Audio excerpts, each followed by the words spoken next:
আমাদের নবীর মাধ্যমে প্রশ্ন করছেন, কুল হাল ইয়াস্তাউিল্লাযীনা ইয়া'লামুন ওয়াল্লাযীনা লা ইয়া'লামুন।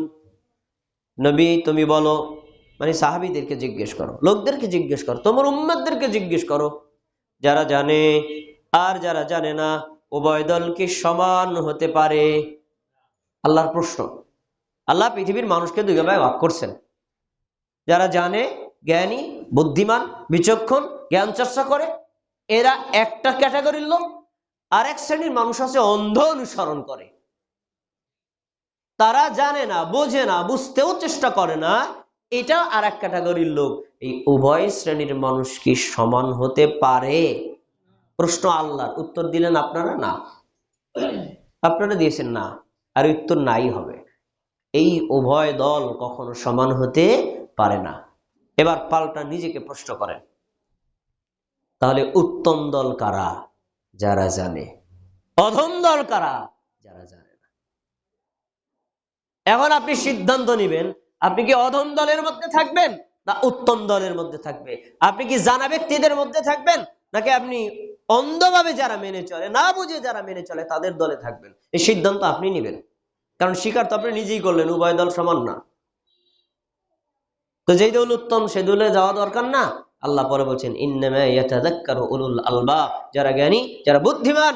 আল্লাহর এই প্রশ্নের মধ্যে বহু কিছু তাদের জন্য শেখার আছে। এই প্রশ্ন করে আল্লাহ মুসলিম জাতিকে ইসলাম ধর্ম চর্চার ব্যাপারে উৎসাহ দিয়েছেন। এবার আরেকটা আয়াত নেন, সূরা মুজাদালা 11 নম্বর আয়াত। আল্লাহ তাআলা বলছেন, ইয়ারফাইল্লাহুল্লাযীনা আমানু মিনকুম, তোমাদের মধ্যে যারা মানুষ আছে, মানুষ দুই ভাগে ভাগ।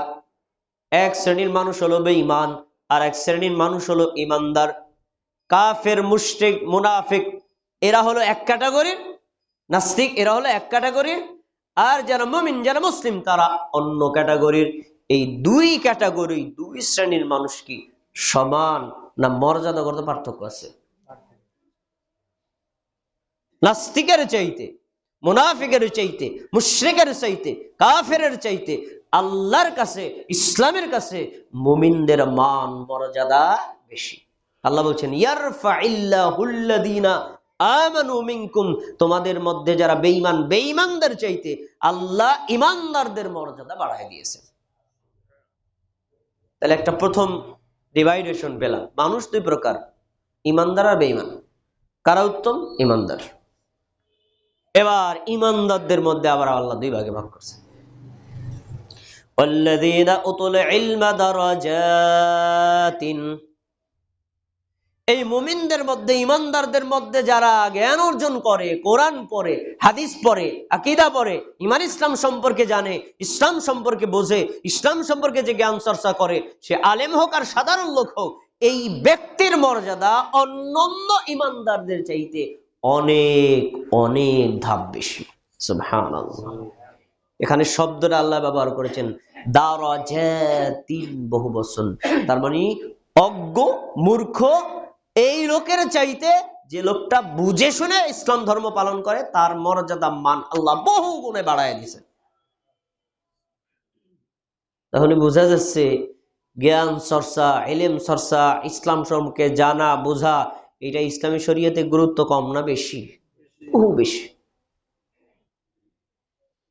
এরপরে আল্লাহ তাআলা সূরাতুল বাকারা 269 নম্বর আয়াতে বলছেন, ইউতিল হিকমাতা মান ইয়াশা, আল্লাহ যাকে চান তাকে প্রজ্ঞা, বিচক্ষণতা, জ্ঞান, বুদ্ধিমত্তা দান করেন। এটা আল্লাহর ইচ্ছা। কাকে দিবেন আপনাকে জিজ্ঞেস করে দিবেন না, আর কাকে দিবেন না তাও আপনাকে জিজ্ঞেস করবেন না। আল্লাহ যাকে ইচ্ছা তাকে দিবেন। এরপরে বলছেন, ওয়ামান ইউতাল হিকমাতা ফাকাদ উতিয়া খায়রান কাসীরা, তোমাদের মধ্যে যাকে আল্লাহ জ্ঞান দিয়েছেন, বুদ্ধিমত্তা দিয়েছেন, বিচক্ষণতা দিয়েছেন, ঈমান ইসলাম সম্পর্কে বোঝার মতো তৌফিক দান করেছেন, আল্লাহ তাকে বহুবিধ কল্যাণ দিয়েছেন। সুবহানাল্লাহ। বহু কল্যাণ, জ্ঞানের মধ্যে বহু কল্যাণ, আর অজ্ঞানতার মধ্যে বহু অকল্যাণ। আপনি অনেক শ্রম দিয়ে, সাধনা দিয়ে, কষ্ট করে, টাকা পয়সা খরচ করে আমল করবেন, না জানার কারণে দেখবেন এটা আসলে ইসলামী শরীয়তের আমলই না, বিদআত। পুরো টাইমটাই নষ্ট, অর্থটাই নষ্ট। ফাকাদ উতিয়া খাইরান কাসীরা, যাকে আল্লাহ দ্বীনের বুঝ দিয়েছে তাকে আল্লাহ বহু কল্যাণ দিয়েছে। আরেকটি হাদিস, রাসূলুল্লাহ সাল্লাল্লাহু আলাইহি ওয়াসাল্লাম বলেছেন, মান ইউরিদুল্লাহু বিহি খাইরান ইউফাক্কিহু ফিদ্দীন। জেনে রাখো, তোমাদের মধ্যে আল্লাহ যাকে দ্বীনের সঠিক বুঝ দান করেছেন। শব্দটা ভালো করে শুনেন, সঠিক বুঝ, তাহলে বেঠিক বুঝও আছে। আমাদের বাংলাদেশে এমন লোক আছে, কাজে আমি 400 খণ্ডের তাফসীর লিখতেছি। কয়শো খণ্ডের? 400 খণ্ডের তাফসীর। এক একটা তাফসীর যদি কমপক্ষে 100 পৃষ্ঠার হয়, তাহলে কমপক্ষে কত দেখেন, এত পৃষ্ঠার তাফসীর লিখতেছে, এত বড় জ্ঞানী বিজ্ঞ মানুষ, কিন্তু তার আকীদায় ভুল। তার মানে সে সঠিক দিন বোঝে নাই, বেঠিক দিন বুঝছে। এত বড় মুফাসসির, যদি জিজ্ঞেস করি আল্লাহ কোথায় আছে, সব জায়গায় আছে। তো মুফাসসিরের সব তাফসীর গেছে বাতিল হইয়া, আল্লাহ সম্পর্কে তার কোনো ধারণা নাই। এত বড় মুফাসসির তো জিজ্ঞেস করি, বলেন আল্লাহ আকার আছে না নিরাকার? আল্লাহ নিরাকার। তাহলে জান্নাতে গেলে কি দেখবে? থেমে গেছে। আপনি না বললেন জান্নাতে গিয়ে আল্লাহরে দেখা দেবো, তাহলে আল্লাহ তো নিরাকার, দেখবো কি? এখন থেমে গেছে। তা আপনার এত জ্ঞান অর্জনের কি লাভ হইল? কি কোনো লাভ নাই তো। এজন্য লাইন যদি উল্টা দিকে চলে, যত দ্রুতই যাক আর যত দূরেই যাক, ফায়দা শূন্য। এজন্য রাসূলুল্লাহ সাল্লাল্লাহু আলাইহি ওয়াসাল্লাম বলেছেন, মাইয়ুরিদিল্লাহু বিহি খাইরান ইউফাক্কিহু ফিদ্দীন। তোমাদের মধ্যে আল্লাহ যাকে দ্বীনের সঠিক বুঝ দান করেছেন, আল্লাহ অবশ্যই তার কল্যাণ চেয়েছেন। সুবহানাল্লাহ। দ্বীনের বুঝ আগে না, আল্লাহ যদি আপনার কল্যাণ চায়, তারপরে আপনাকে দ্বীনের সঠিক বুঝ দান করবেন।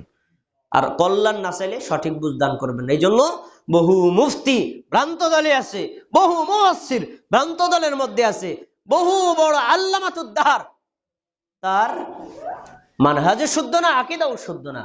আর বহু রিকশা চালক আছে, দ্বীন সম্পর্কে সঠিক জ্ঞান জানে। তাহলে রিকশা চালক হইলেও আল্লাহ তাকে আগে কল্যাণ চাইছেন, তারপরে দ্বীনের সঠিক বুঝদান করছেন। এই জন্য আল্লাহর কল্যাণ যদি প্রত্যাশা করতে হয়, তাহলে আপনাকে আমাকে ইসলামের সঠিক যে বিদ্যা, সঠিক যে জ্ঞান, এটা অর্জন করতে হবে। কেন করবেন? রাসূলুল্লাহ সাল্লাল্লাহু আলাইহি ওয়াসাল্লাম বলেছেন, মান সালাকা তরিকান ইয়াতলুবু বিহি ইলমান সাহালাল্লাহু লাহু তরিকান ইল্লাল জান্নাহ। যে লোক ইসলামের জ্ঞান অর্জন করার জন্য, ঈমানের জ্ঞান অর্জন করার জন্য কোন রাস্তায় হাঁটলো, ওই রাস্তার মাথায় আছে জান্নাত। সুবহানাল্লাহ। তাহলে জান্নাত এলেমের রাস্তায়, অজ্ঞানতার রাস্তায় জান্নাত না, মূর্খদের রাস্তায় জান্নাত না, এলেম চর্চার রাস্তায় হলো জান্নাত। জান্নাত পেতে গেলে এলেমের রাস্তায় হাঁটতে হবে। এটা ইসলামী শরীয়তের বিধান। তাই আপনি যদি জান্নাত পেতে চান, জাহান্নাম থেকে মুক্তি পেতে চান, ইসলাম সম্পর্কে আপনার জ্ঞান অর্জন করাই লাগবে। অন্যের উপর কাঁধে ভর করে আপনি ইসলাম ধর্ম পালন করতে পারবেন না। অন্য অন্য ধর্ম পালন করতে পারেন, কিন্তু এই এলেম চর্চার আগে আপনার নিয়তটাকে শুদ্ধ করে নিতে হবে। এটা খুব ইম্পর্টেন্ট বিষয়।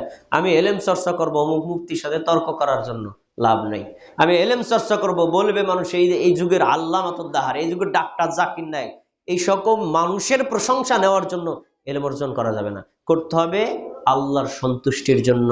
সুনানে আবু দাউদে রাসূলুল্লাহ সাল্লাল্লাহু আলাইহি সাল্লামের একটা হাদিস আছে, তিনি বলেছেন, মান তাআল্লামা ইলমান, যে ব্যক্তি ইলম অর্জন করে, মিম্মা ইউবতাগা বিহি ওয়াজহুল্লাহ, এই ইলমের মাধ্যমে সে আল্লাহর সন্তুষ্টি প্রত্যাশা করে। তার ইলম অর্জনের লক্ষ্য হবে কার সন্তুষ্টি? এক আল্লাহকে খুশি করা, আর অন্য কোন নিয়তের ভিতরে যুক্ত করা যাবে না। এরপরে বলছেন, লা ইয়াতাআল্লামুহু ইল্লা লিয়ুসিবা বিহি আরাদাম মিনাদ দুনিয়া, যে ব্যক্তি জ্ঞান অর্জন করে, ইলম চর্চা করে মানুষের প্রশংসা পাওয়ার জন্য, অন্যকে তর্কে হারানোর জন্য, অন্যের দৃষ্টি নিজের দিকে আকৃষ্ট করার জন্য, পার্থিব কোন স্বার্থ সিদ্ধির জন্য, লাম ইয়াজিদ আরফাল জান্নাতি ইয়াউমাল কিয়ামা, এই লোক জান্নাতে তো যাবে না, জান্নাতের ঘ্রাণও পাবে না। অথচ জান্নাতের ঘ্রাণ বহু দূরত্ব থেকে পাওয়া যাবে। সে জান্নাতের ঘ্রাণ পাবে না মানে কি? জান্নাতে তো যাবে না, জান্নাতের কাছাকাছিও যাবে না। তাহলে ইসলাম সম্পর্কে আমরা যখন লেখাপড়া করব, জ্ঞান চর্চা করব, তখন আমাদের একটাই উদ্দেশ্য থাকবে, এক, আল্লাহর সন্তুষ্টি কামনা করা। খুতবার সময় শেষ।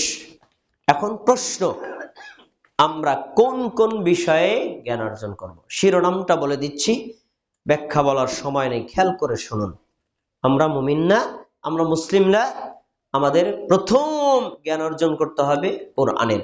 কারণ ইসলামের যত জ্ঞান এর উৎস, মেইন সেন্টার হলো কোরআন। কোরআন সম্পর্কে আমাদের জ্ঞান অর্জন করতে হবে। কোরআনে আপনি কয়টা বিষয় জ্ঞান অর্জন করবেন? এক, কোরআনের প্রতি বিশ্বাস নিয়ে জ্ঞান অর্জন করতে হবে। কোরআন যে আল্লাহর বাণী, নির্ভুল বাণী, এটাকে আপনাকে নিশ্চিতে বিশ্বাস করতে হবে। রাসূল সাল্লাল্লাহু আলাইহি ওয়াসাল্লামের একজন সাহাবী বলছেন যে ফানাতাআল্লামুল ঈমান ক্বাবলা আন নাতাআল্লামাল কুরআন, আমরা আগে কোরআন শিখতাম না, আগে শিখতাম ঈমান, অতঃপর কোরআন শিখতাম। কোরআন দিয়ে আমাদের ঈমান আরো তরুতাজা এবং বাড়াতাম। তাহলে বোঝা যায় আগে কোরআন সম্পর্কে বিশ্বাস করতে হবে, তারপরে কোরআনের জ্ঞান অর্জন। না হলে গিরিশচন্দ্র সেন ৩০তম পারার অনুবাদ করেও মুসলমান হতে পারলো না কেন? কারণ তার ঈমান নাই। তাই আগে ঈমান, তারপরে হেলেম, কোরআনের ইলম। ২ নম্বর, তিলাওয়াত বিশুদ্ধ করে শিখতে হবে। পুরো কোরআন তিলাওয়াত বিশুদ্ধ শেখা কারোর জন্য ফরজ না, কিন্তু আপনি সলাতে যে কয়টা সূরা পড়বেন, পড়া লাগে, এই কয়টা সূরা আপনাকে বিশুদ্ধ করে তিলাওয়াত শিখতে হবে।